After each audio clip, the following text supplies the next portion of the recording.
The first one I want to talk about is this idea of exotropic energy. I'd never come across that term before. It's in contrast to entropy. Talk about that idea and why it's centered in California. So extropy was a term that was invented by a guy named Max Moore. He started a little kind of a movement, and it was kind of a transhumanist idea. He was of the transhumanist group, and the idea was that it was supposed to be this kind of positive transhumanist force of evolution in the right direction. I hijacked and appropriated the term and changed the spelling a little bit to mean, in a technical sense, the opposite of entropy. Mm-hmm. So everybody knows what entropy is. It's kind of the running down, the heat death of the universe. Everything is kind of running down until it's all flat and everything's the same. That's the basic physical idea. So entropy, this running down, this inevitable decay. Well, it's inevitable decay as a whole system, and there's entropy as a universal principle is one of the few things we've seen no exceptions for anywhere, except there are these local pockets where the order actually increases over time. And it does that only, interestingly, by increasing the entropy around it. Wow. So the cost of making that little extra order is actually by increasing the entropy. That increasing order we call life. Okay? So life is a system that kind of increases entropy in one area in order to build up order somewhere else. And that's technically called negative entropy. But because entropy is already a negative, I didn't like double negatives. So I said, okay, it needs a positive term because that building up to me is positive. So I called it exotropy. So exotropy is the positive force in the universe that tends to want to increase a special kind of order in a local area. And that is an unbroken chain in terms of what we've seen of our own experience of kind of a self-organizing, increasing exotropy. And I have a theory that increasing self-organization over time is actually what technology is, which is an extension of what life is, which is an extension of the same kind of physical systems that have been working to make, first of all, galaxies, which are stable and order, out of random particles in the universe, and then planets. First, actually, they're making the elements, and then planets, or stars, and then planets. And that those same forces of self-organization are actually exotropic. Okay, so they're little bits of little corners that don't run down. They actually build up over time. And that self-organizing aspect is very evident in the way life self-organizes itself and becomes more complicated and so forth. And in my view, technology, which is an extension of the evolutionary process in life, is very exotropic. So that's a long-winded way to say that exotropy is the sort of opposite of entropy. And why has it been centered in California? California, going back to the Summer of Love, even going back to the Gold Rush, has always been a place of radical imagination, of conquering the frontier. And where California used to be this geographic frontier, it has now become an intellectual one. Why has that been the geography where this has taken place? Because there have been no adult supervision.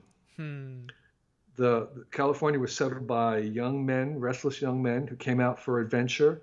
And interesting, of all the places in the world, the U.S. was the only place where the government did not claim the gold.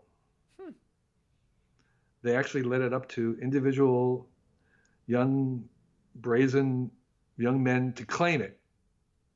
And so you had this whole city and area being settled by young men without supervision, no one to tell them they can't do something.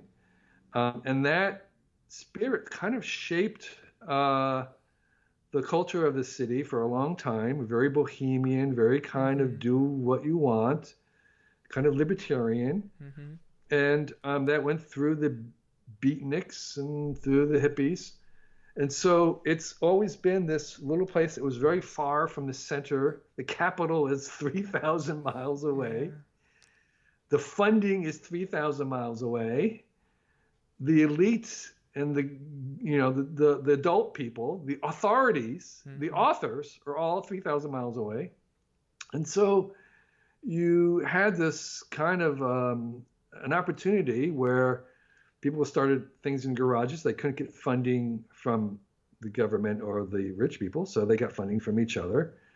And they started this kind of VC startup idea, which was a new gold rush. And so the California ideology has always been a kind of do-it-yourself, because no one to tell you no. Ask forgiveness, not for permission. And that's been kind of fundamental to the settling of this. Even down in LA, Walt Disney and all, they were just sort of not asking for permission, far enough away from the centers of authority to be forced to. So this is not a choice. People, it's kind of like startups. The reason why startups succeed is because they don't have money. And that not having money forces them to invent things rather than purchase them. So a big company, if they have a problem, their solution is we're going to apply some money to this. We're going to buy things. We're going to buy our solution. That doesn't work. The startup doesn't have that. They would like to buy the solution, but they don't have any resources to, so they have to invent the solution. And that's sort of what happened in the West. It was far enough from the funding centers that they would like to have some money for grants and other stuff, but no one was giving it to them, so they were forced to invent it themselves. And that kind of a culture has persisted all the way through. And now, we have California, and it's we used to be, as a society, people of the book. Now we've become people of the screen, and big screens, small screens, Hollywood screens, phone screens. We're now people of the screens and going from there.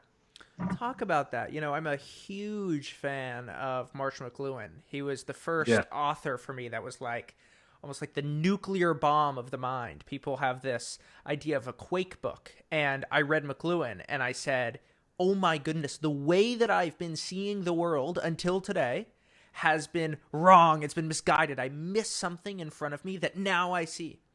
And one of the things that I think he really understood was how society was going from a culture of the printed word to a culture much more of the image, similar to what you're saying with screens. Right. And what is your take on what the screens are doing to consciousness? And I mean, we can just focus on screens now, and then I think we can move into networks, which you've written so much about.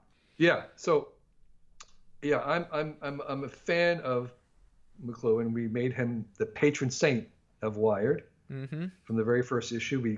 That was my idea, was to declare him the patron saint. And if you know anything about McLuhan, the joke is, of course, he was very Catholic. Yeah. But I've taken McLuhan to heart because I've never read McLuhan. The whole point of McLuhan is that you don't read him. You only hear about him.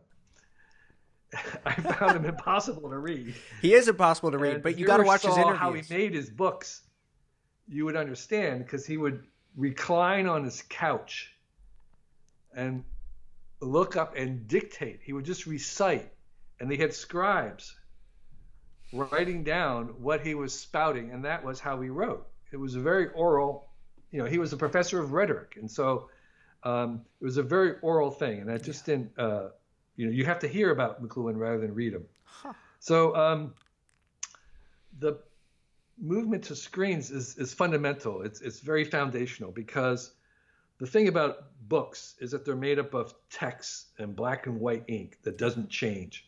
So it's very fixed.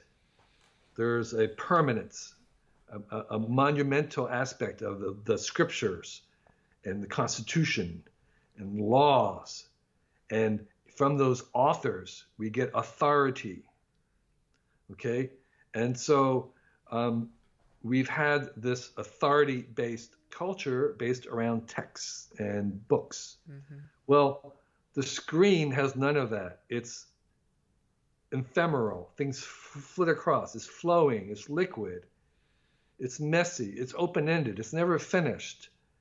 And so you can't get truth from the authority. You have to assemble your own truth. Okay? So this is the problem right now, is we're having to assemble our truths. Okay? Because we can't rely on the authorities of authors. And so everything is fluid and dynamic and changing and never finished. We have constant, endless updates to things. Wikipedia is never done. It's always ongoing. It's not really a book. It's a screen. And so the failing, or I would say the bane of the printed world was propaganda. The bane of the screen world is conspiracy. Propaganda doesn't work. Conspiracy is what we have to work against. And so because you're all assembling your own truth, this is it's contextual. It's up to you. It's a big weight. And so we have a different way in which we know things. And I'm really interested in how we change how we know something. And a lot of what science has been about, the evolution of science, is how we know something, how we decide that we know something. And so what's interesting about the science, I wrote the first piece on the history of the scientific method. I mean, I was shocked that there wasn't a book or even an article about the history of the scientific method, because the scientific method is like the foundation of our entire prosperity. And there was never had anyone written a history of it, because the scientific method itself has evolved, and most of what we associate with the scientific method is very, very recent. Like the double-blind experiment wasn't invented until the 50s. Random sampling. All these components that we think of as science are very recent, which means that the scientific method is likely to change more in the next 50 years than it has in the past 50 years. Continue to evolve. So I am really interested in how we understand and how we come to what we know. And moving to the screen is part of that migration, that shift in how we know things and what we think we know.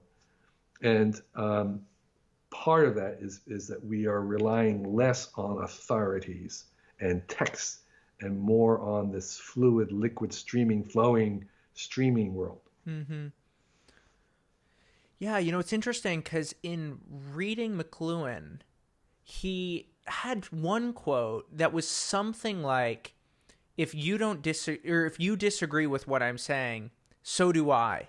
And I think that what he was trying to get to was that there were multiple interpretations of what he was saying. And often he would throw ideas out there that actually made no sense, but were just thought-provoking. And it's interesting at such a meta level to see how the character of Marshall McLuhan anticipated the very things that he was talking about and trying to write about in his books. Yeah, absolutely. He was a trickster and a jokester. I mean, he was a very complicated person, not at all the kind of stuffy professor. He was a prankster, a trickster, a punster. He liked jokes and, playing with words and puns. And so I think of him as one of those coyote characters, the coyote trickster. And he's kind of court jester where he's making a joke about things to make a very profound point. So if you disagree with me, so do I, or something like this was one of his quotes. And so that's sort of, again, you're right, that's very reflective of this sort of assembling truth. So getting deep into philosophy, I would say I believe that at the very foundation of the universe and the origin of the universe, that it rests on paradox. That there's an essential paradox, because whatever brand you want to get at to the creation of the universe, whether you think it self-created or was created by God, you still have this self-creation. Whatever began it had to self-create. Self-creation is paradoxical, right? So the origin is paradoxical, rests on some paradox somewhere. So I think paradox is at the foundation, and so paradox is sort of McLuhan's. I think we're heading into a more paradoxical place where we can embrace paradox. And so once you have recursive self-creation, self-organization is paradoxical. It's like it's making itself. It's like the Ouroboros, it's not the snake swallowing its tail. It's the snake unleashing its tail as it gets bigger and bigger. And so that kind of recursive self-organization is paradoxical. And so I think whenever we get down to basic things, cosmological things, they're going to be paradoxes.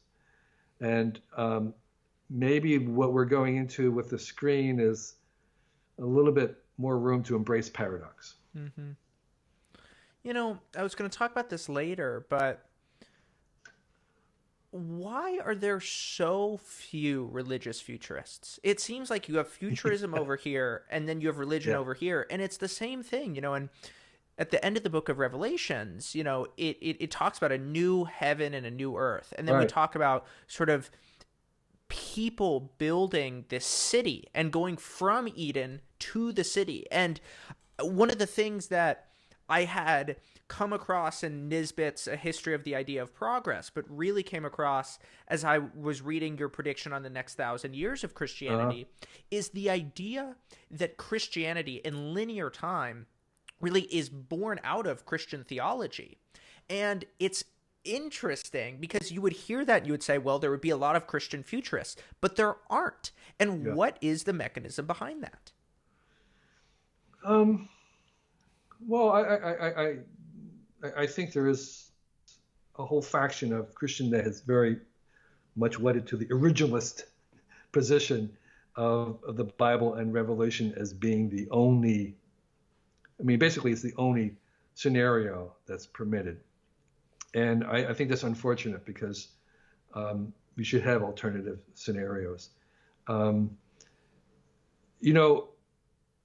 a kind of a fuzzy sense, but I think, science fiction is now kind of much more, I always say this, most of the theology being done today is being done by science fiction, where science fiction is grappling with the same kind of issues of what does it mean to be human? Why are we here?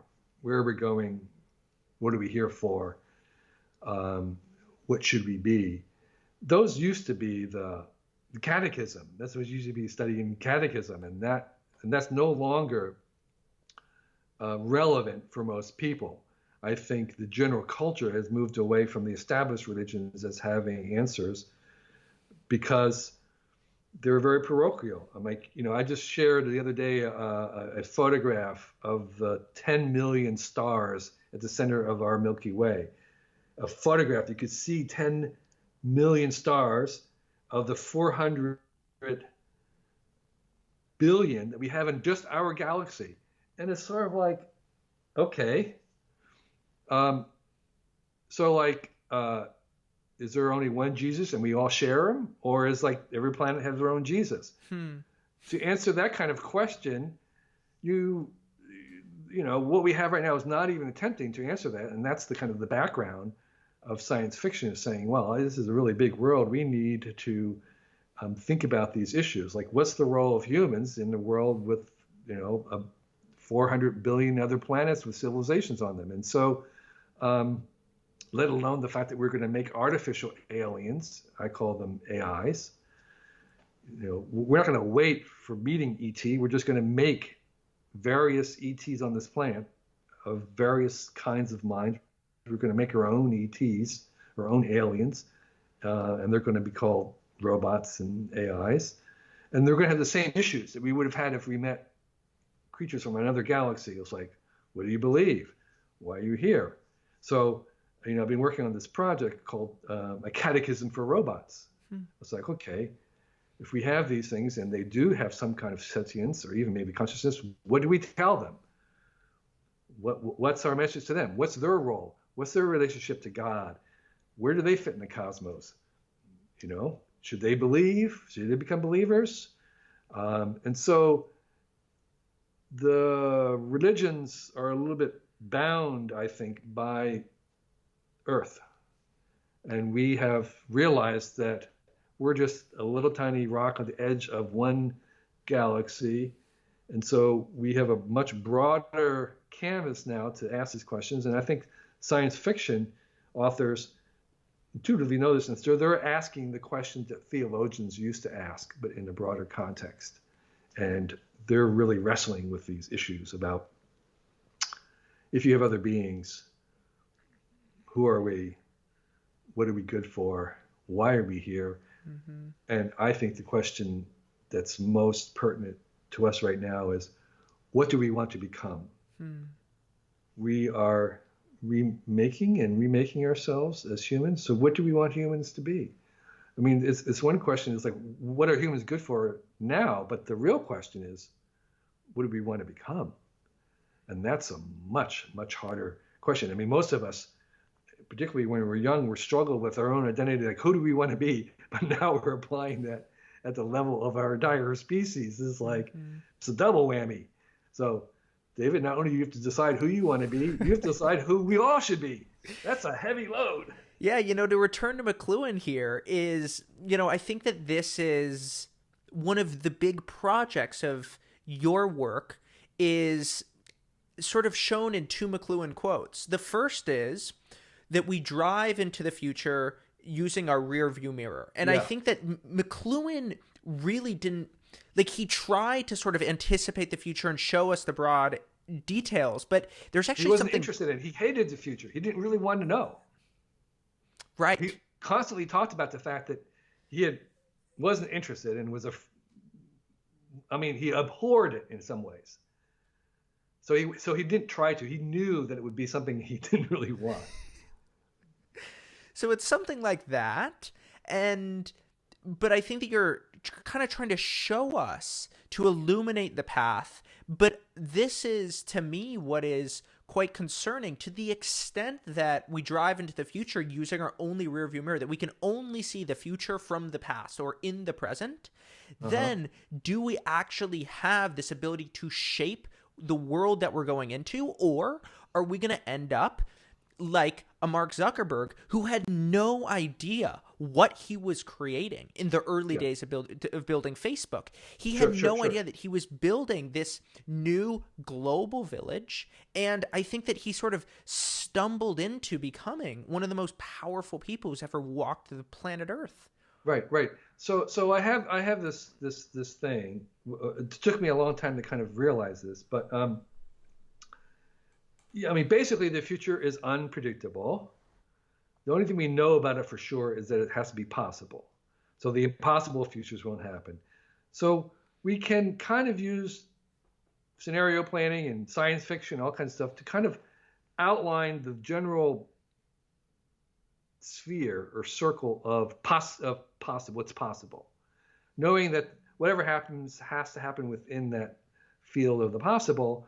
And so by going to the outer edges, we can kind of stake out some idea of what the boundaries of the possible are. So when we think about the future, we may not be right, but we can be ready for it. We can imagine the outer limits and sort of prepare ourselves for the wild edges of it. So we may not be right, but we can be ready. We cannot be not surprised. So the whole idea of future is that we're not surprised when it comes. That being said, the thing about new technologies, and the reason why I give Mark some slack, is that it takes several generations for us to decide what they're good for. They're kind of like babies. I think that technologies have to find the right job, and that's our job as their parents to kind of help guide them to find the right role. And it takes some time. It takes some time, and more importantly, it takes use. So these things are so complicated these days that we cannot figure out what they're good for by thinking. I call that thinkism. I think thinkism is a disease of our time. It's particularly the disease of really smart guys who like to think.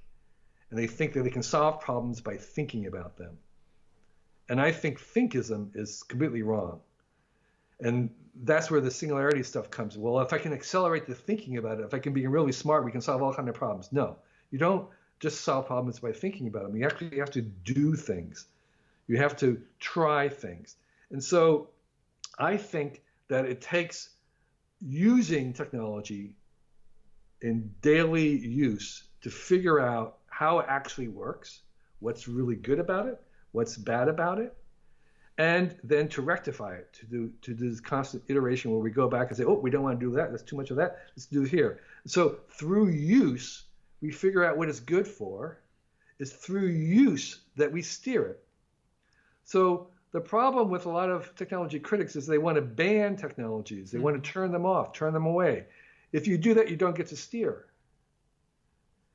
You steer technology by using it. It's like riding a horse. You have to kind of mount it and then get it and then use them daily in order to find out what they're good for. Thinking about them is too complex. We just cannot anticipate both its benefits and its harms by thinking. We have to only do it by use. And the more complicated the technologies get, the more critical it is that we arrive there through use. Okay, and so I preach an embrace of technologies as a way to steer them.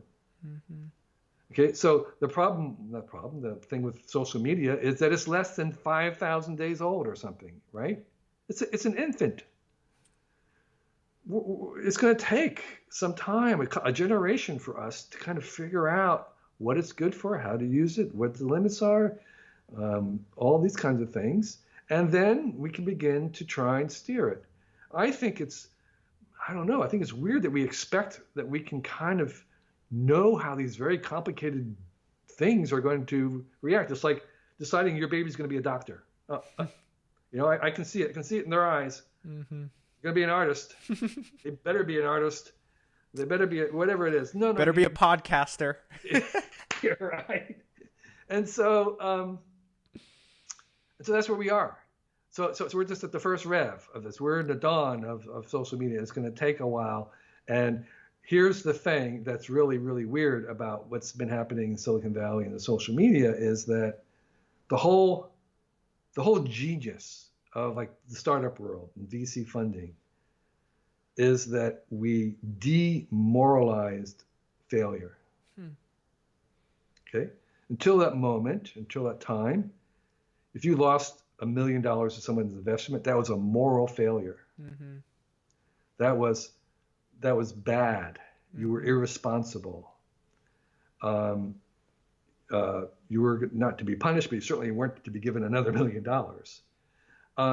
Silicon Valley came up with this idea that failure was crucial, essential to learning. And that was the kind of foundational idea in science, is that you learn through failures. You kept trying. If you weren't failing, you weren't learning. If you were trying something that you knew would work, you weren't learning anything new. So baked into the idea of the scientific view was this idea that failure, mistakes, detours, all this kind of stuff was an essential part of the process of progress. And that kind of went over into entrepreneur stuff where you would make prototypes that didn't work and you'd go through iterations and being agile, but basically it was assuming that you're going to be making a lot of mistakes. You had pivots, all that kind of stuff. So we demoralized failure. We made it a requirement, a part of it. And yet, when we come to something like social media and these companies, we've been not. I think that the moralizing language about the failures of this is not beneficial, because we're reintroducing. We're saying you're bad people. You're evil. This is a moral failure on the part of people. No. We want to demoralize failures. These companies are still young. This technology is still young. We should be embracing the failures. Governments are not allowed to fail. That's the role of governments. That's one of the definitions of a government, is that we don't permit them failure. That's why they have difficulty being innovative, because we don't allow them to fail. We want them to treat everybody the same. So we don't give them enough room to fail, and that's part of what their role is. Okay, it's kind of a trade-off. If they're not going to fail, they're not going to be very innovative. But if we're going to go into the entrepreneur area and the area of business world, we want them to have failures, and that has to include failures at the level of what's happening with social media. We want to be able to correct them. We want to have incessant, relentless, vigilant correction, error correction constantly. That's what we're about. So if there's any criticism of Facebook, was that they weren't correcting fast enough. That's a fair criticism, but it's still not a moral failure. Yeah. You know, we were talking about thinkism, which is a great term. This idea that we can think the future, we can know exactly what it's going to look like in very narrow strokes, and then we can anticipate what's going to happen. Right. And you give a great tidbit about the Amish. And the Amish, what they do when a new technology is introduced is they ask two questions before they adopt it. The first one is, will this technology strengthen my family? And will this technology strengthen our community? And I love this idea that they have these early adopters where certain people will go and they'll adopt a technology for the community, and they'll do it for, say, 1 year. And then the rest of the community will observe what happens to these people. Do they become more socially isolated? Do they become more anxious? Or do they become kinder? Do they become more generous to the community? And then, rather than grand architect thinkism, they look at what happens, they run their own kind of scientific experiment for the community, and only then, only once the results are in, do they make the decision to adopt or to reject that technology. Yeah, that's a very good summary. And it's sort of evidence-based technological policy, which is what I advocate for. Rather than basing our policy on what we could imagine could happen, let's base it on what actually does happen. Let's take the evidence, okay? So let's take the evidence of social media and use that, the actual scholarly scientific evidence, rather than all the things that we could imagine could happen. And the Amish do that in that kind of very ad hoc way. They never actually make a real decision, and most of those decisions are at the parish community level, one by one.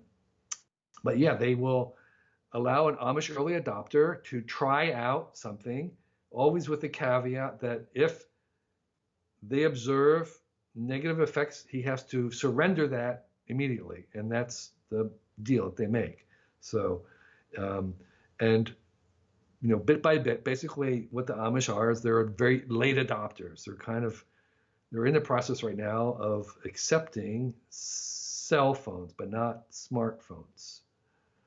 And cell phones for a number of reasons. Even though they don't have phones or wires, telephones, they were accepting cell phones as appropriate for their life. Solar recharged, all that kind of stuff.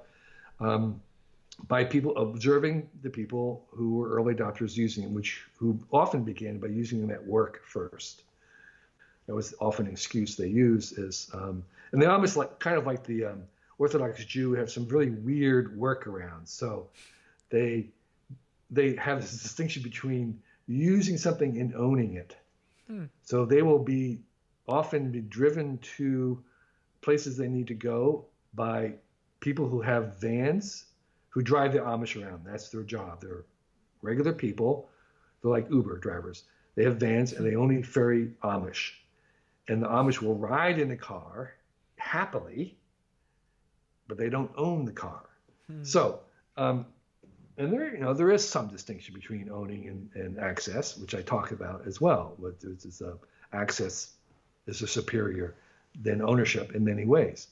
But the Amish do use an evidence-based idea on let's look at how it does. And then the criteria that the Amish use, which you talked about, is true. And it may not be different than individuals, but the main difference that the Amish have is that they have a community criteria. They have a collective criteria. Most people that I've met, and I'm sure you included and me included, we'll use certain technologies and not others. We don't have TV in our house. Someone else may not have, a dryer or, whatever it is. But the difference is that I make those as an individual, or we have an individual family. The thing about the Amish, which is unusual, is they have a collective criteria. And so that's in this individual culture that we have of typical modern Americans, that's a huge difference. And that gives them some power because they're much more collectivistic than individualistic modern Americans. Have you spent any time doing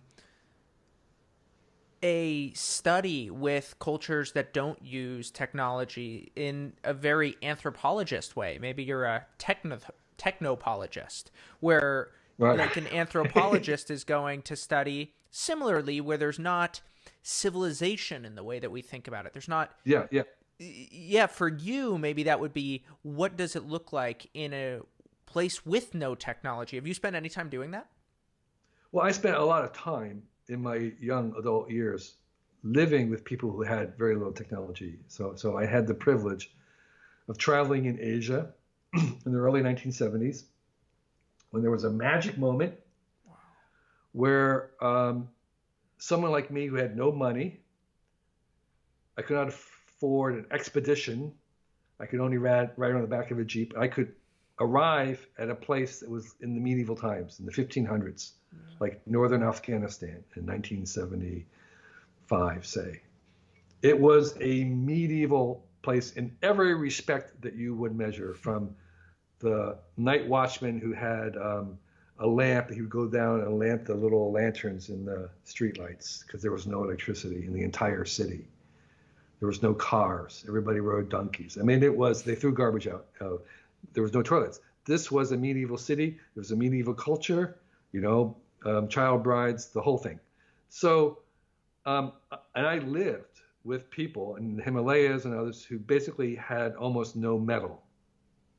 So they were living, and I know what that was like. I know viscerally, experientially what it was like. And there were people who studied those kind of cultures and primitive cultures, hunter-gatherer cultures, to see what their lives were like. And it was tough.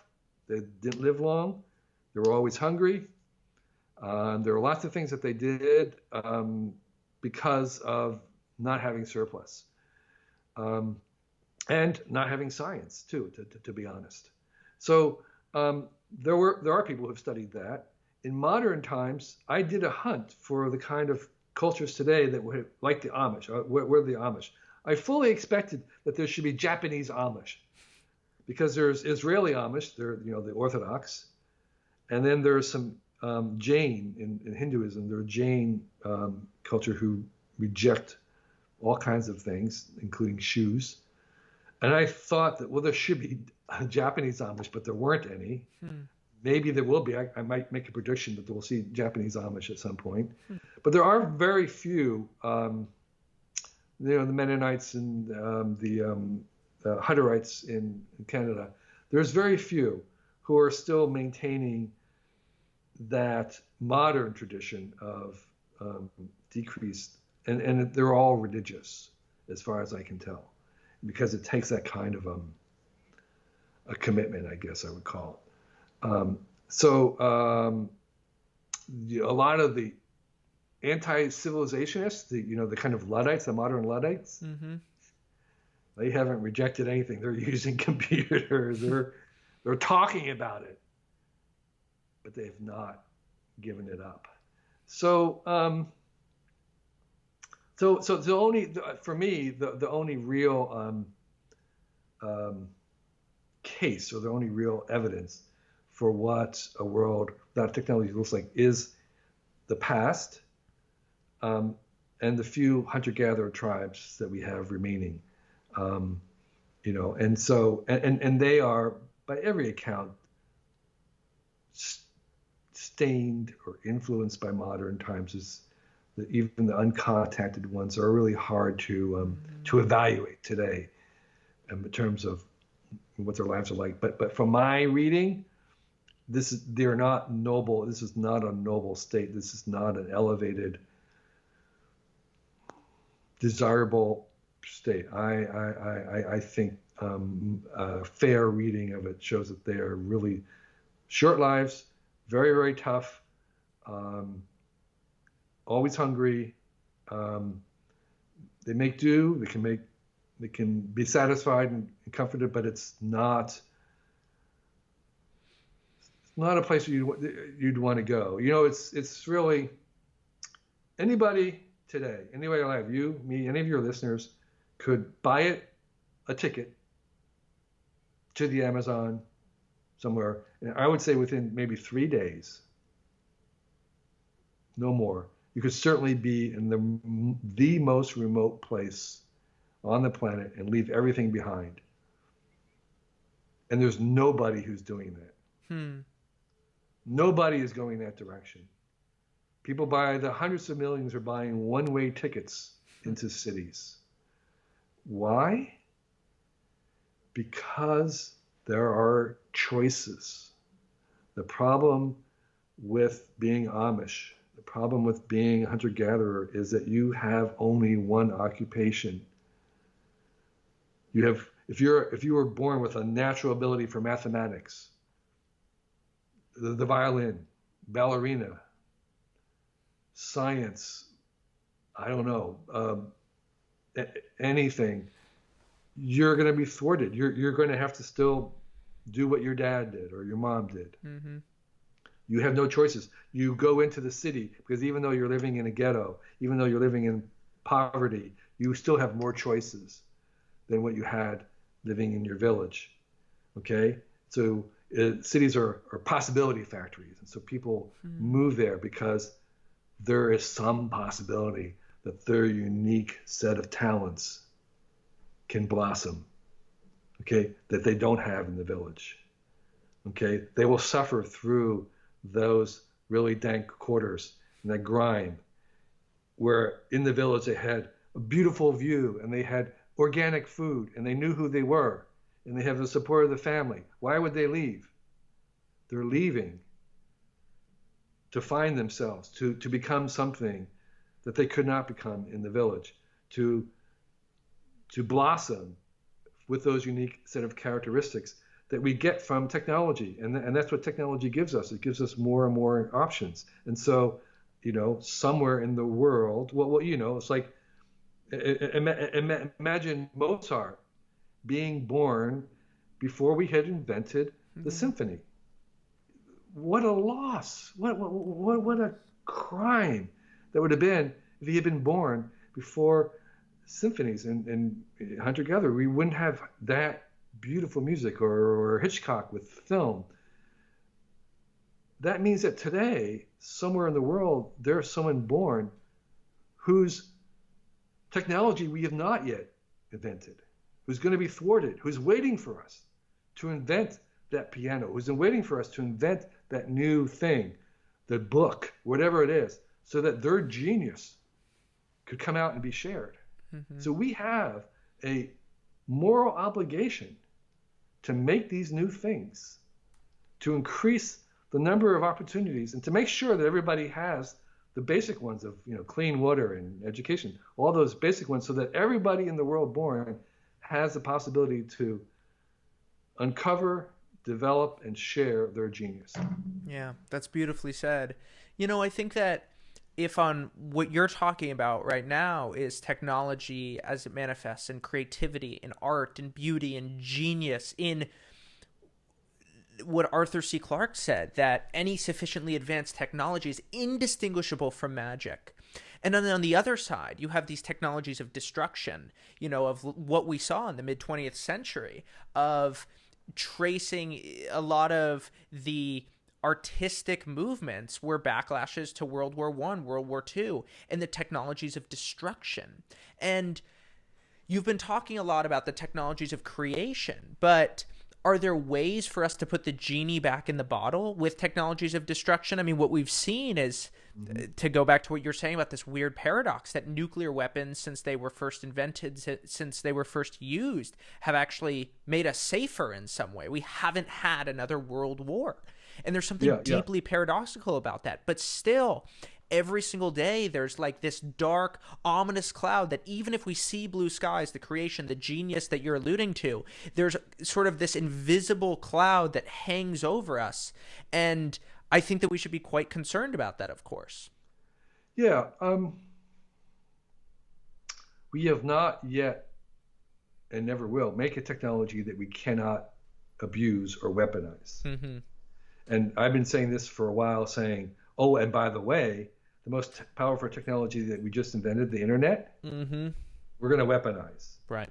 And we're going to abuse it. It's going to be abused powerfully. And this is the thing. The more powerful the technology, the more powerfully it will be abused.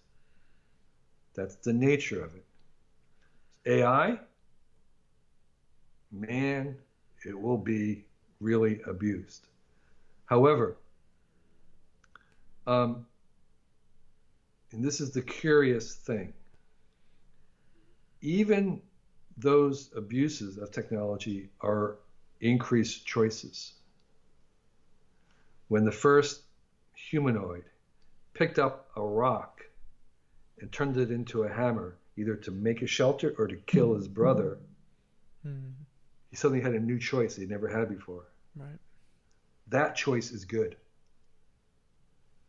You see what I'm saying? Mm-hmm. Even the choice to do evil is itself a good, which means that if there's a 50-50 wash between good and evil, the fact that there's another choice gives it a 1% edge. So there's 51% versus 49%. So that's why I say that given everything, even the choices to do evil are a good, that we have 51% good and 49% bad. That 1 or 2% delta, that tiny, tiny little bit better, that incremental creep of goodness and betterment, compounded yearly, is civilization. Mm-hmm. All we need is to have 1% better. All we need to do is create 1% more than we destroy. Then we have civilization. Mm-hmm. And by the way, 1% is almost invisible. Looking around the world, you say it's half of it's crap. Yes, it's true. There's only 1% tiny bit, but that 1% difference, that little tiny bit is all that we need. And that little tiny bit becomes even the evil choices are choices, and those choices are good. It's good to have that choice. And so I am a protopian. I'm not a utopian. I'm protopian, meaning there is tiny incremental improvement. I don't want utopia. I'm not a dystopian. I'm a protopian, where it kind of is really kind of a crawl to tiny improvements over time that are compounded over decades and centuries. And that is all that we need. So when we look around, we can see still 49% of harm. And it looks terrible. And it is terrible. But we have that 1%, given the fact that even that choice to do evil is a good. Mm-hmm. Help me understand something. So given that, and I don't mean to come across as a pessimist, I'm just really trying to really understand what you're saying. But take a city like Jerusalem. We've spent years with that sort of incremental progress, building the Dome of the Rock, the Western Wall, all of these places where of religious significance, of spiritual beauty. And my concern is that what technology can do is, even if we can have the 51-49, all it takes is one destructive moment to basically destroy something. And that what technology does is it makes it easier and easier for one person to have destruction. Whereas somebody with the stone that you were talking about earlier, right? Cain can kill Abel. But then what happens is we get into guns, where guns you could kill with a non-automatic, a semi-automatic gun, you can kill just a couple people, and then you can have the Twin Towers and kill thousands of people at once. Okay, so I was concerned about that, and I did some research. I said, what does the evidence show? If we take one person, has the power, has the ability of one person to kill a lot of people increased over time. And the answer is it hasn't. Hmm. So I looked at kind of, first of all, take the Twin Towers. 19 people, how many people died? I don't know. It's like 20 to 3,000. That's 1 in 100 or something, or whatever it is. That ratio, an individual person really has not been able to kill, or I should not be able to, has not killed on average more than 100 people. Set a fire to a building.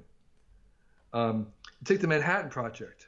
The number of people who worked on the Manhattan Project and the number of people died is still in that same order of magnitude. So maybe we could imagine that, but if we take the evidence, show me the evidence that over time, the ability of one person to kill many, many people has increased. And we can imagine it, but again, if we go back to the evidence, I just don't see it. I haven't seen it. Like, if you were to kind of play your mind of like, well, people say, well, a bio releasing smallpox. Okay, maybe we could imagine it. Of course, it hasn't been done yet. Here's what I would say about it. It's probably much harder than you think. It probably requires a lot more people involved to do that. And it may not even work very well. The short answer is that we have no evidence. Again, we have lots of speculation. We can kind of imagine it. But if you take the evidence, show me anywhere where one person has killed 1 million people, or one person has killed 100,000 people, or one person has killed 10,000 people. You say that all the time. The technology is allowing it, but it hasn't happened. And why is that? I'll tell you why. Because as these technologies become more powerful, they become more social. They actually require more and more people to be involved to make them happen.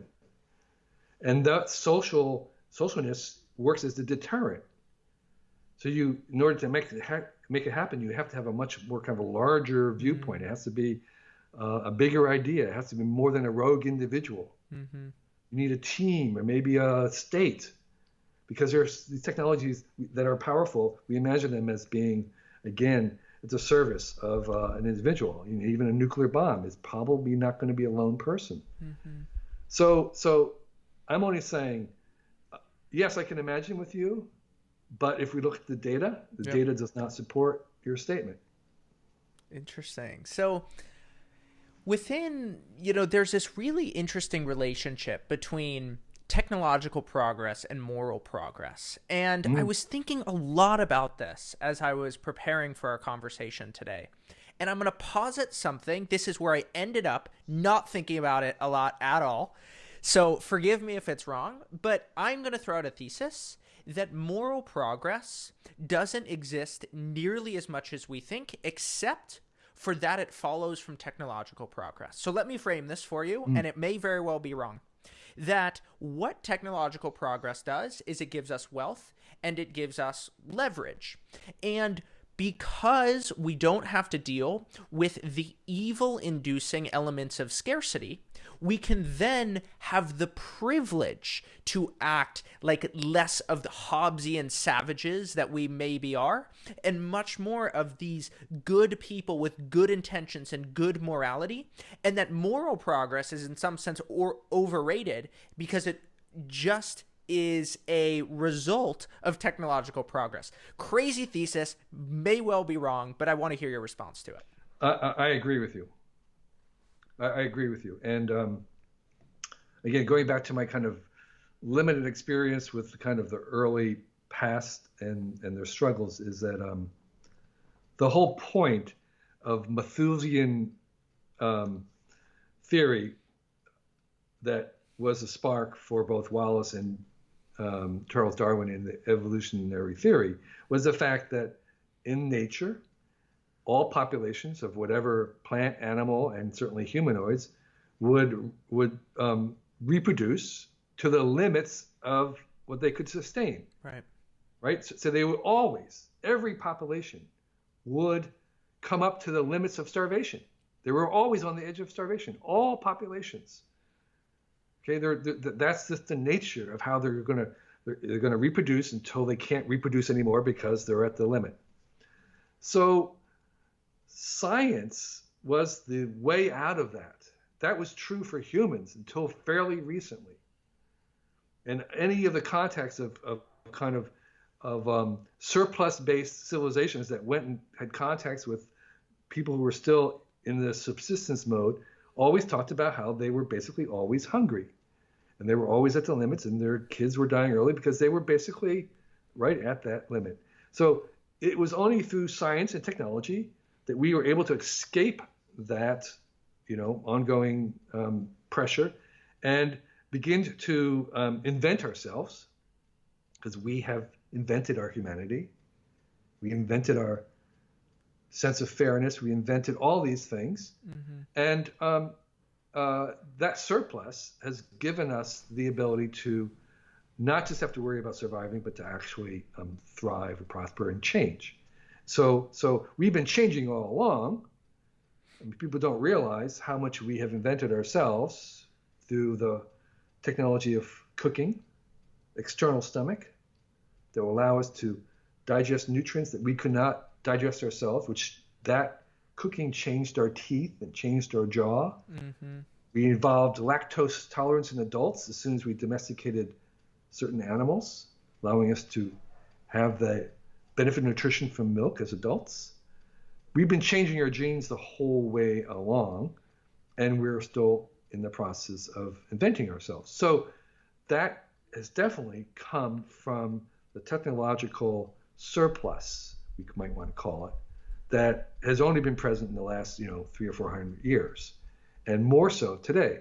So I think that as we go forward, this arena of our meaning and what humans mean and what humans are about, that's going to be our main area of focus. Of now that we have surplus, now we have too much to eat. Now we have air-conditioned boxes that have running water and Wi-Fi. We're going to start to think about, well, why am I here? What am I doing? And so we will continue to evolve in the moral dimension, in that those concentric circles of expanding who we think we are, including others of different color, maybe including others of different species, maybe including the machines. So that's, I think you're absolutely right. Yeah, two things came to mind as you said that. The first was Churchill's idea that first we shape our tools, then our tools shape us. Yes. And the second was what I'm going to forever call Kevin Kelly's hierarchy of spirituality versus Maslow's hierarchy of needs. I think that's sort of what you're getting to, that we can ascend to thinking about these higher questions, which leads me to how much of your work is almost a biography of the future, history of tomorrow, versus a more science fiction imagining the landscape of tomorrow. Certainly there's an interplay between them. It's not one, it's not the other. Yeah, that's a really good question. But I want to say one thing about the hierarchy, because there's something interesting. One of the questions, as I spent time traveling, I have been, I think as of next week, 1 year not being on a plane. I've not been on a plane for an entire year. Whereas I was on the plane all the time before that, and a lot of the time was spent in remote parts of the developing world. And one of the questions I was always asking as I traveled around these countries, not just in the big cities, but trying to get out into the boondocks as much as I could, was, is the world converging or is the world diverging? And I came up with a theory. And the theory is, going back to Maslow's hierarchy, which, by the way, he never used, if you've read about that. He never talked about the hierarchy, but... Didn't know that. Yeah, but we've applied it. It works for him. What I observed was, I believe that around the world, there is a convergence on the lower levels of Maslow's hierarchy for the basic essentials of shelter, food, and clothing. And, a airtight, air-conditioned apartment with Wi-Fi. That's what everybody in the entire world wants. If you ask any young person anywhere, that is their dream. Air-conditioned box, running water, plumbing, and Wi-Fi. They're going to be really, really happy. And, t-shirt and sneakers and fried chicken. Okay. So that's the base. So the basic levels of Maslow's hierarchy are going to converge, but I think we're going to see a divergence at the top end about what it means, what the purpose is, what we're about. We're going to see continued increased diversity and those answers to, okay, you've got the things covered. What's this about? Why are you here? What's important? And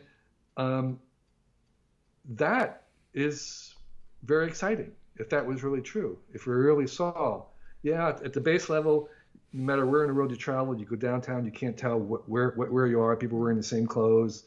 They've got the same stores. Okay, Maslow's hierarchy, basic things, convergence, total convergence, doesn't matter. But what does it mean to us? What are we about? Where are we going with this? What's the purpose? There we might see huge divergence. And I think that would be a good thing. Yeah, you mentioned this in the way that Christianity is splintering into all different ways of thinking about the faith. Right, exactly. So let me go back to your question about imagination versus truth. So I've been kind of talking about the future long enough to know that whatever I say about the future will be wrong. You really can't predict the future. It's way too complicated. Again, as I was saying, the best you can do is kind of talk about the outer realm of what's possible, and then not be surprised by it. But it's these complex systems are just inherently stochastic. They're inherently unpredictable, and the further out we go, the harder it is. However, I do believe that there are trends that are built into the very nature of the physics in chemistry that will dictate a certain course of development in technology. Meaning that my bet is that if we talk to all the other civilizations in our galaxy, we would begin to see that there is a developmental pattern that civilizations would go through, that they would do sewing and then pottery, and that there would be a progression, and they would, as soon as they invented radio waves, they would have the satellites, and you would go through a certain progression like you would develop any other organism. And that is because there's constraints about what can happen just in the physical world. As an aside, which we can come back to later, I think the most remarkable molecule in the universe is DNA. There aren't very many molecules in the universe that are possible to arrange themselves in sufficient numbers of stable variations that could build upon each other. There may be 2 or 3. There may be more than we could invent, but there's only 1 or 2 that could self-organize at the same time. So this is a molecule, not only does it have this kind of flexibility and stability at the same time, but can self-organize that? There's just, we've looked, and there just aren't that many choices. So that suggests that even other life in the universe is likely to be DNA-ish. That's a controversial statement. But if that's so, and particularly if that's so, I think there is kind of constraints, positive constraints on what is possible. So if we had more of a data set, we could say more about where things were going because we'd have more than N1 case. But with N1, we can't really predict, but we can try to not be surprised. However, I do know that when we want to make something complicated, something good that's complicated and very, very complex, that it's easier to do if we imagine it first. It's really hard to kind of go to a very complicated future that we don't imagine first, that we're going to get there. So I believe that what I'm trying to do is really not to predict the future, but to imagine a positive future that we want to aim for. Because what Hollywood gives us, and most science fiction, is dystopia. It's actually very hard to imagine any positive scenario of the future that's on the planet Earth, if Star Trek doesn't count, that's positive. And I think that makes it harder to arrive there. And I have to say, though, that trying to imagine a future where there's ubiquitous AI and commonplace genetic engineering and constant tracking of everything, it's hard to imagine a future that we want from that. But I don't think it's impossible. I just think that we have to get better at imagining it. And so you're right that I see my role not in trying to predict and be correct, but to try to help us imagine a positive future that we want. Yeah. You know, I want to ask you about a specific article that you wrote, because for me, it's the best thing you've ever written by far, not because the other things aren't good, but because this is just a stellar piece of work that I always come back to. And that's New Rules for the New Economy. You wrote an article that spoke about how networks will unfold. And I have read that thing so many times and made specific bets in my career around the truth of that article. And the one that I really appreciate is a single sentence. In the network economy, the separation between customers and a firm's employees often vanishes. I mean, you see that with Tesla, you see that with Apple, and you see it all over the place. And my question is, how much in an article like that is predicting the future versus understanding the present in such a lucid way that you're just describing what's happening now, but to everybody else that looks like futurology? Right. You nailed it. That's the best way to put it, is that I'm not predicting the future. I'm actually trying to predict the present. I'm trying to describe the present clear enough to say, this is what's happening now in its early forms, but this is the way it's leaning. So I see technologies having leanings or biases. Right. And the other example was the internet wants to copy things. Well, my early experience on the well and other places was, well, these copies want to copies. It's really hard to stop copying. Everything wants to copy. What's that about? So if you watch people actually do the things, and not what you think they should be doing, but what they actually do, you get this feeling that that's because there's a bias in the technology. The technology kind of wants to do it, wants to make copies. And so we ask ourselves this kind of anthropomorphic thing: what does the technology want? It's a kind of it's a trope. It's a hack. It's not really true, but it's useful to kind of say, well, there's a bias in it. Which way is it leaning?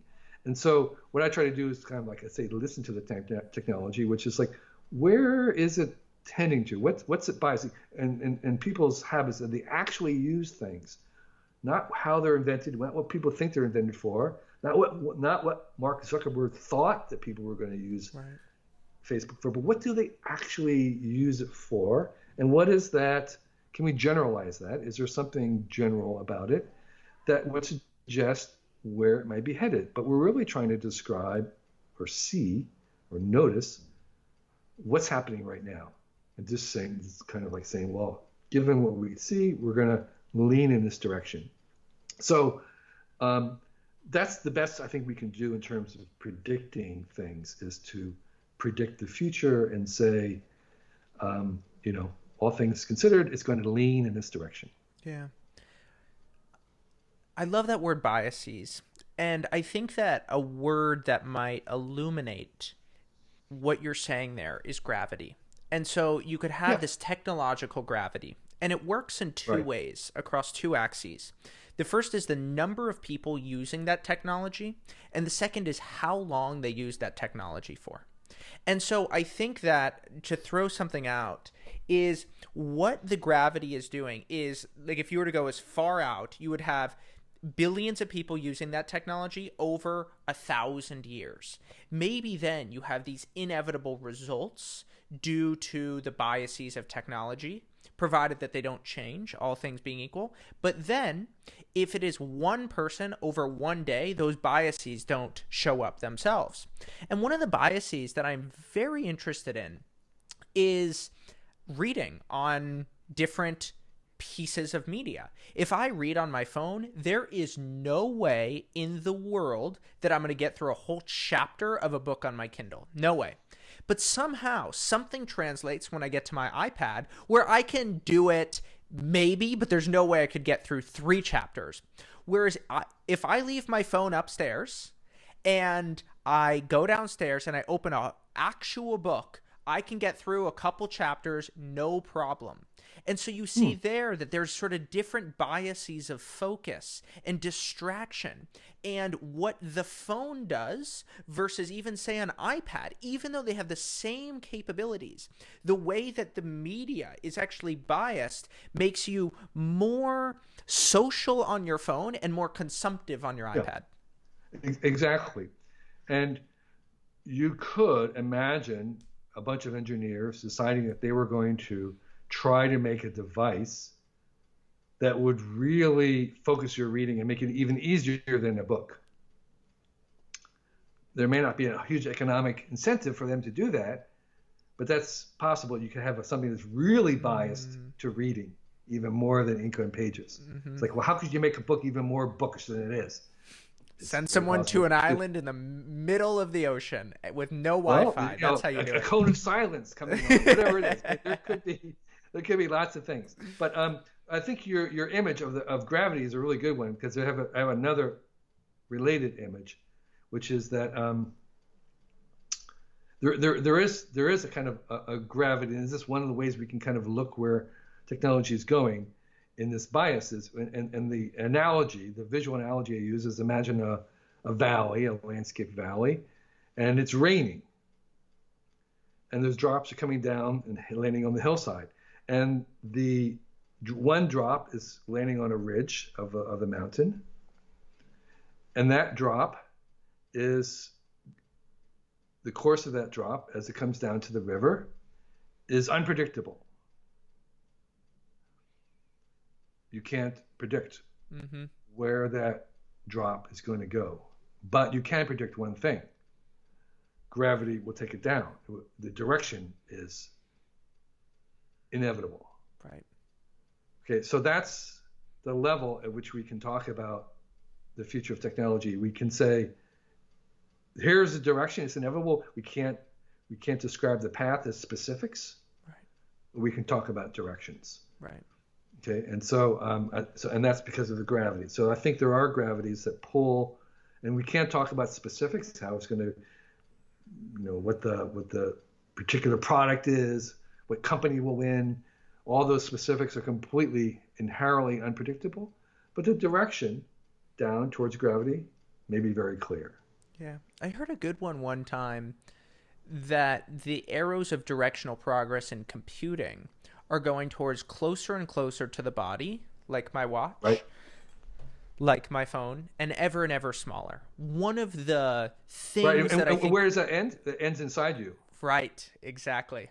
Right. So it starts at the refrigerator, at a distance in another room, and then refrigerator level, then next to you on the desk, then on top of your desk, then it sits in your lap, then it hops in your pocket, then it's on your wrist, and next it's like going to go inside. Yeah. Your brain or whatever.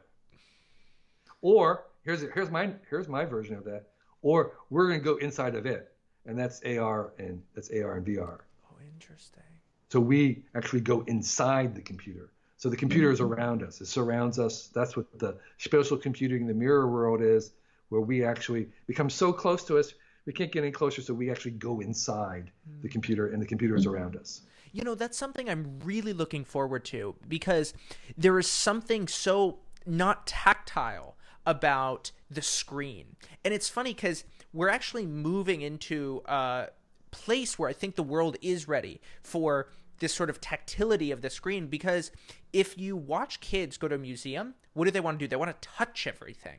And I think that there's actually this frustration. I see it with a lot of people actually who have spent a lot of time working with machinery, working with tools, and then get away and have to spend their whole lives on the computer. And the way that they can't actually touch forms and stuff becomes really frustrating. And when I was a kid, one of the things I always wanted to do was dive through the television screen and go be there. But that is sort of what you're saying with virtual reality. That is what it becomes. It becomes a place where you can actually pierce through the screen into that environment and begin to touch everything. I think that's a really important aspect of what VR is. We always think of VR as something that covers the eyes, but in reality, the hands and the smells are really what are going to make that technology transformative. Right. So the guys who study this say that the visual is only 50%. The other 50% is the tactile, the audio, sensing, and AR versus VR, augmented reality, where you wear the clear smart glasses and see the real world, is part of that. So there you're not even blocking out. You're seeing and hearing the real world in addition to this overlay of the virtual one-to-one world. And that, but you're still inside the computer because the computer in the general is watching all your movements and is reading the world. It's machine readable, and so you're inside of your machine readable. So that is, it's VR and AR, or what they call XR, either one of those. That is where it becomes so close to us that we're actually go inside and we flip around inside. And I think that's, people ask me what's after smartphones. I think smart glasses are the thing after smartphones. For you wrote a post with 68 pieces of unsolicited Yeah. advice, and one of them was that you really don't want to be famous. Read the biography of any famous person.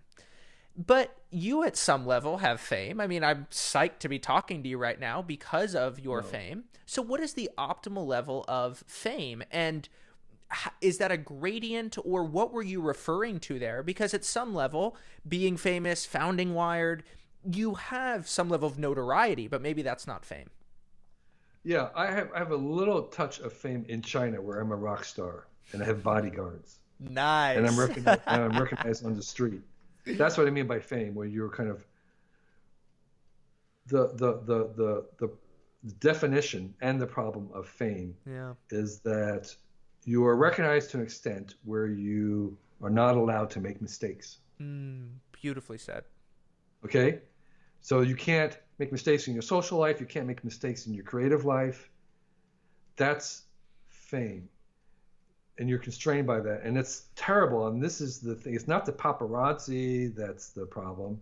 It's not, having people follow you or stalk you. It's the fact that you are no longer allowed the courtesy or the liberty to make mistakes, to try something that doesn't work, to fail in some way, to have a friendship breakup, whatever it is. And so that's what I call fame and toxic fame. And it's something that, you would get if everybody recognized you, is that you couldn't try something somewhere. And a lot of the people who are famous lament the fact of the early days when they were trying things and nobody cared, and that's when all the great stuff happened. And I am really impressed with people who are famous and continue to make really good stuff, like say Bob Dylan, in part because they become recluses in some ways. They hide themselves from that fame in order to try to be able to do the things that you need to do in being creative, which is have failures. Yeah. That really goes back to some of the things that we were talking about earlier with government and companies. Right. So one of the things I say about government is that the business of government is to be inefficient. We saw that in COVID. No business, no real business run by competent people would allow itself to stockpile 50 million masks just in case. You can't have extra nursing staff that's not being used just in case. But that's what you want government to do. You want government to stockpile all these things Buffer. in a very inefficient way. You want them to have extra surplus and having whatever it is. Just like old Egypt with the farro and the grains for the lean years. That's inefficient, and no company that is a real company can afford to do that. But that's what we want to have governments do. They want to be inefficient in that sense of having that kind of capacity, that also investing into things that aren't going to pay out for 10 years or 20 years. That's inefficient. And that's the role of government and that's what makes it conservative, is that governments aren't allowed to make mistakes, or they can't be efficient. So we lament and we cry and we criticize them and we taunt them because they aren't innovative and stuff, but that's their purpose in some ways. We want to have institutions that do that. And we particularly want to have institutions that take a long-term view. And this is sort of the whole business of the Long Now Foundation we want institutions that are good ancestors. We want to be good ancestors. We want to be able to do things that may take more than our own lifetime to finish. That's not efficient, by the way. Okay, that's another inefficiency. So we have to judge things on a kind of a different time scale. But that's part of what governments should be doing, and that's part of what businesses, should not be doing. But one of the things that I think a lot about these days is this issue of efficiency, because in Silicon Valley, there is a culture of optimization. Right. Okay, and so oftentimes efficiency is optimized. That's what we're optimizing for. And I think that's good and necessary. But there should be other parts where we're not trying to optimize efficiency, because I actually think inefficiency is part of the origin of creativity and human experience. No doubt. Right now, what we're doing is not very efficient. Right? We're chit-chatting, we're digressing, we've got tangents, we've got pauses. We're totally inefficient, by the way, right? But that's the beauty of it. That's what we love. And science is terribly inefficient. Think of all those experiments that don't work. If you were kind of like optimizing it, you would say, well, don't do the experiments that don't work. Don't have failures. Just try stuff that we're going to work. Innovation, entrepreneurs, making prototypes. Those are all inefficient. Having dead end, pivoting, terribly inefficient. Why don't you just aim what you want for and just go right there? No. Art is inefficient. Nobody ranked Picasso on how many paintings per hour he's churning out. Right? So discovery, adventure, every single of the things that we really value as humans is terribly inefficient. So what I say is efficiency is for robots. Efficiency is for AI. Humans are about inefficiency, and what we want to value and what we want to emphasize and what we want to cultivate are all the things that are inefficient.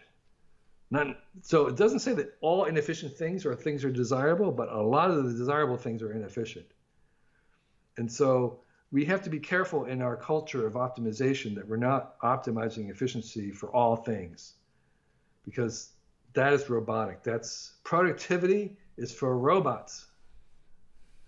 All right. We want to be going in another direction of things. We want to optimize something else. We want to optimize opportunities, choices, possibilities, innovation, novelty, all those kinds of things. Yeah. Love, optimize love. None of those are very efficient. Yeah, this leads me into, I want to talk a little bit about writing with you, because you've written so many books that have been hits, and that I think more importantly have been ways that you've taken the hazy ideas in your brain and turned them into concrete words on a page, so much so that you go to China and people recognize you on the streets. Right. I mean, who cares about the sort of external stuff, but the fact that you have documented so many of these ideas on paper so that we can share them and pass them along through generations, is beautiful. And I think that this is one of the things within writing that I struggle with so much. Most of the words that I put on the page, I end up deleting. I end up pressing that backspace button and it goes, and they leave the page. And how do you think about efficiency in your own writing process? You know, one of the things I found is we're talking about conversation. I think the reason why we love conversation is, like you said, not because it's efficient, but because on the inverse side of efficient is randomness. And at some level, that randomness leads to serendipity, and serendipity leads to generativity, and generativity leads to that innovation. And I always find that my best ideas, at least the ones that help me cross the adaptive valley, that help me see sights anew, come through conversations. But conversations are extremely inefficient. So my question for you here is, how do you think about efficiency in your own writing process? I know you spent at some point 6 months researching virtual reality in a feature piece for Wired. That's inefficient, right? Yeah. Well, first of all, I my own conception of myself is much more as an editor than a writer. I love to edit and I hate to write. I don't like to writing. I procrastinate writing. I write out of desperation, and I write primarily to discover what I think. I don't have access to what I think until I try to write it. I think I know what I think, but I realize I don't know what I think until I try to write it. And that's when I realize I don't know what I think. And so I have to go back and do more research and think about it some more. So I'm a very slow writer. I'm a slow writer. I'm a slow typer. And I'm not at all efficient in terms of how I do things. It may seem productive. That's only because I'm old. It's not because I'm really very productive. So my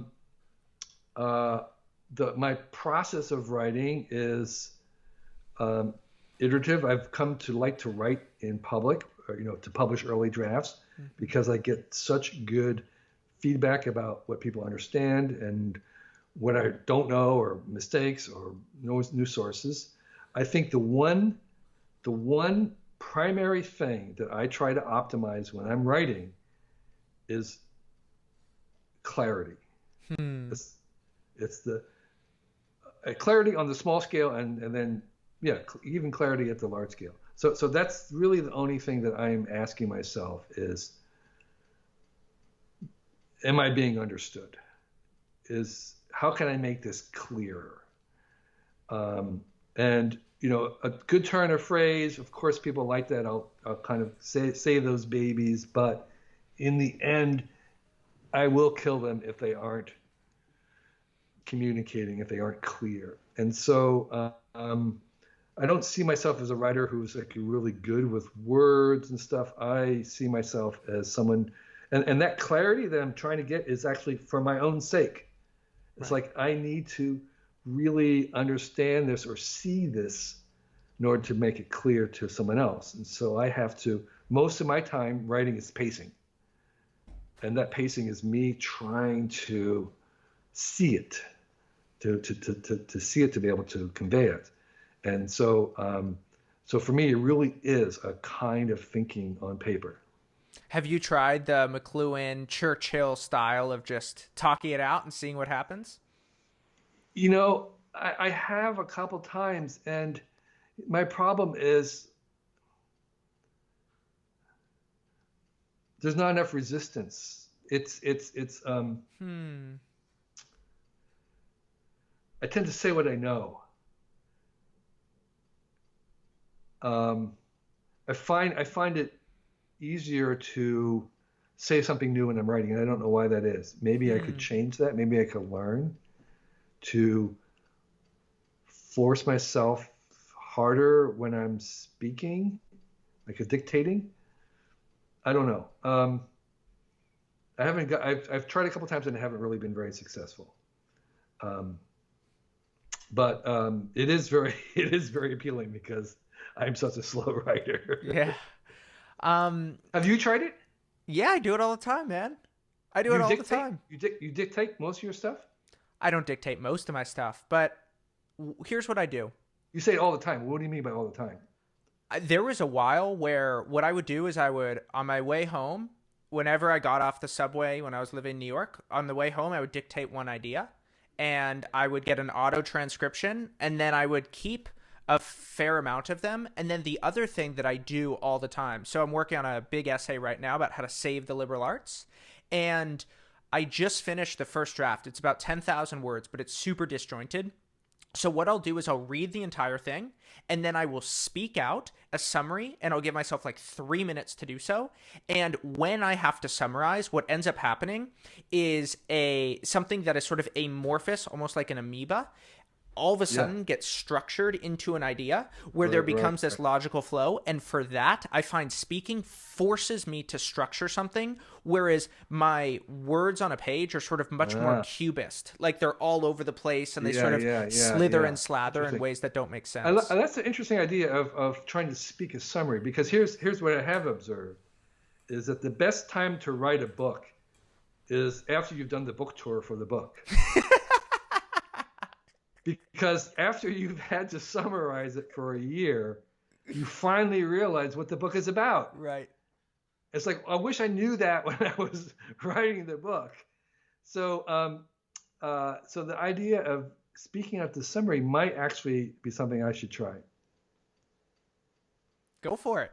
Hey, I got a question for you about the long now. So I find that the long now is sort of stands in contrast to the biases of screens and the biases of Neil Postman saw this as the bias of the television, which was that it's all about the now. And we live in this never ending now where we're sort of completely aware of the news cycle. We're completely aware with our moment in history right here, right now, but we don't get introduced to that many historical ideas, at least as a percentage basis. If you go to your college library, the average book that you find will have been written 50 years ago or something. Now the average post on social media was like 24 to 72 hours. And so what you're doing is, I don't think that people really realize, and this is one of sort of the implicit or explicit messages of the long now, is that in our perception of time, we can actually stretch it like an accordion and then have like a long now clock that operates over 1,000, 10,000 years, where we're then thinking from generations past to generations future, rather than from the beginning of the week to the end of it. Absolutely. You're absolutely right. And another way to maybe convey what the long now perspective is about is that we want to learn to become good ancestors. Just as we have benefited from the work of our ancestors, building roads, building buildings that have lasted for generations, we want to be good ancestors ourselves so that people in the future might look back and say, thank you for doing that. So how do we become good ancestors when things are moving so fast? And how do we make something where most of the benefits may not come now, but down the road 2 generations from now, right? So that's the benefit of like science, investing into pure science and research, is that those are not going to pay off next year, maybe even 5 years, but they will pay off in 10 or 15 years. And maybe we should be investing in things that don't pay off for 100 years. How can we become good ancestors and invest into things that will not pay off during our lifetime, but in the future? And so some people talked about colonizing the future, that we're kind of like imperial. We're kind of robbing the future generations of their value by using it up now.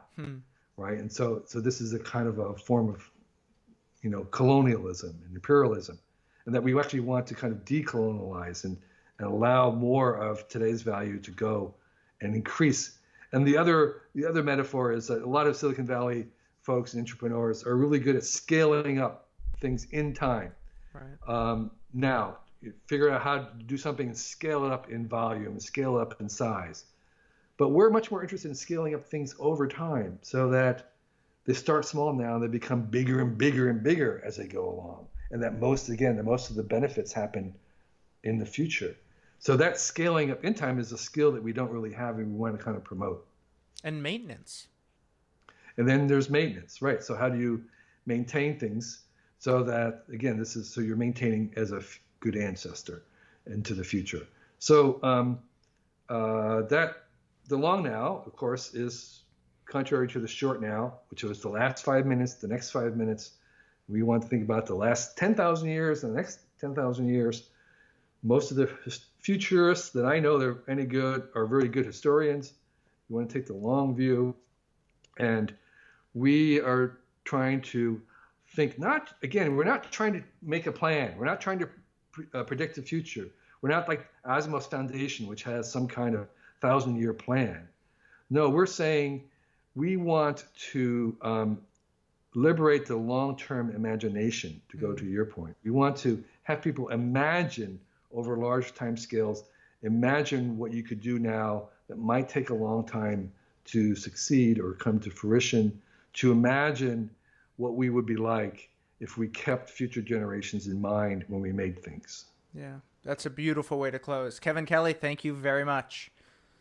Thank you. It's a real delight. I loved having our conversation. I really appreciate you taking the time to talk to me. Sure thing.